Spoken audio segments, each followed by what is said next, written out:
বিতর্কিত সরকার কিংবা দেশের যে ইমব্যালেন্স অবস্থা চলছে বিতর্কিত সরকার বললেন।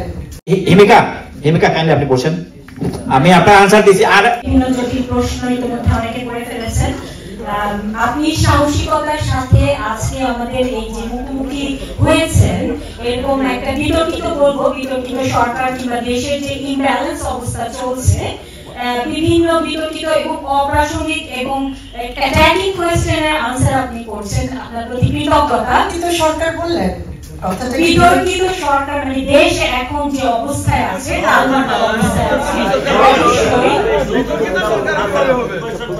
আমি ওভারঅল দেশের কথা বলছি। বিতর্কিত সেটা আমি বলতেই পারি, সেটা আমার ব্যক্তিগত অভিমত হতে পারে, এটা আমি বলতে পারি। বিষয়টা হচ্ছে যে দেশের যে টালবাটাল অবস্থা এর মধ্যে প্রায় ২০টা আন্দোলন হয়ে গেছে, কিন্তু তারপরও আপনি এসে আমাদের মুখোমুখি হয়ে আমাদের প্রশ্নের উত্তর দিচ্ছেন।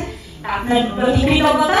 আমার কোনো প্রশ্ন নয়, একটা প্রস্তাবনা রয়েছে, সেটা হচ্ছে যে আমরা এখানে যারা বাঙালি ব্রিটিশ আছি আমাদের ছেলেমেয়েরা অনেক জায়গায় ভালো করছেন, কেমব্রিজ, অক্সফোর্ড, ভালো ভালো ইউনিভার্সিটি এবং ভালো ভালো জায়গায় যাচ্ছেন, ইটন কলেজও গেছেন, এরকম ইতিহাসও আছে। তো হাই কমিশন থেকে আমরা জানতে চাই যে এই যে বাঙালি প্যারেন্টস যারা আছেন কিংবা স্টুডেন্টরা আছেন আপনারা কি কোনো সংবর্ধনা দেওয়ার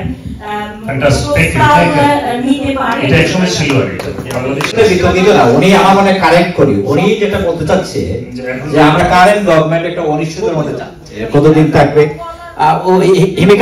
হিমিকা কাইন্ডলি আপনি বলছেন, আমি আপনার আনসার দিয়েছি। আর এটা নিয়ে কথা বলার প্রয়োজন হিমিকা বসেন, আপনি কাইন্ডলি বসেন। ওকে, সো মেইনলি অ্যাকচুয়ালি একটা অনিশ্চয়তার মধ্যে যাচ্ছে এবং এই সময় একটা সরকারের বিদায়, নতুন একটা সরকার যদি কতদিন থাকবে মূলত উনি হাই কমিশনের কি ধন্যবাদ জানাচ্ছেন যে এত কঠিন প্রশ্নের মুখোমুখি হচ্ছেন। আপনাকে ধন্যবাদ।